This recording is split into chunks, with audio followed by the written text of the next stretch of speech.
பிஸ்மில்லாஹிர் ரஹ்மானிர் ரஹீம். அல்லாஹ்விடம் நாம் அதிகமாக கேட்கக்கூடிய துவாக்களில் ஒன்று, அல்லாஹும்ம இன்னி அஸ்அலுக இல்மன் நாஃபிஆ. யா அல்லாஹ், உன்னிடத்தில் பயன்தரக்கூடிய கல்வியை கேட்கிறேன். வ ரிஸ்கன் தொய்யிபா, ஹலாலான தூய்மையான ரிஸ்க் வாழ்வாதாரத்தை கேட்கிறேன். வ அமலம் முத்தகப்பலா, ஏற்றுக்கொள்ளப்படக்கூடிய அமலை கேட்கிறேன் என்று இந்த துவா செய்ய வேண்டும். இந்த மூன்று மிக முக்கியமானது. நாம் கல்வி கற்க வேண்டும், பயந்துறக்கூடிய கல்வியாக இருக்க வேண்டும். இந்த உலகத்திற்கும் புரோஜனமான கல்வியா இருக்க வேண்டும், மறு உலகத்திலும் புரோஜனமான கல்வியா இருக்க வேண்டும்.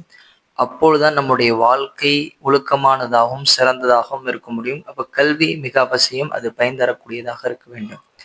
இரண்டாவது, தூய்மையான வாழ்வாதாரம், ஹலாலானதாக இருக்க வேண்டும். ஹராம் எப்பொழுது வருமோ நம்முடைய மற்ற செல்வங்களை அழித்துவிடும், நம்முடைய உடல் ஆரோக்கியத்தையும் அழித்துவிடும். இந்த உலகத்திலும் நமக்கு நஷ்டம், மறு உலகத்திலும் நஷ்டம். இப்போ அல்லாஹ்விடத்தில் நாம் கேட்க வேண்டும், ரிஸ்கன் தொய்யிபன், தூய்மையான ஹலாலான வாழ்வாதாரத்தை. மூன்றாவது, நாம் செய்யக்கூடிய அமல்கள் அல்லாஹ்விடத்தில் ஏற்றுக்கொள்ளப்பட வேண்டும். இப்ராஹிம் அலைஹிஸ்ஸலாம் அவர்கள் காபத்துல்லாவை கட்டிய பிறகு இந்த துவா தான் செய்தார்கள். ரப்பனா தகப்பல் மின்னா இன்னக அந்தஸ் ஸமீஉல் அலீம். யா அல்லாஹ், நாங்கள் செய்த இந்த அமலை ஏற்றுக்கொள்வாயாக என்று.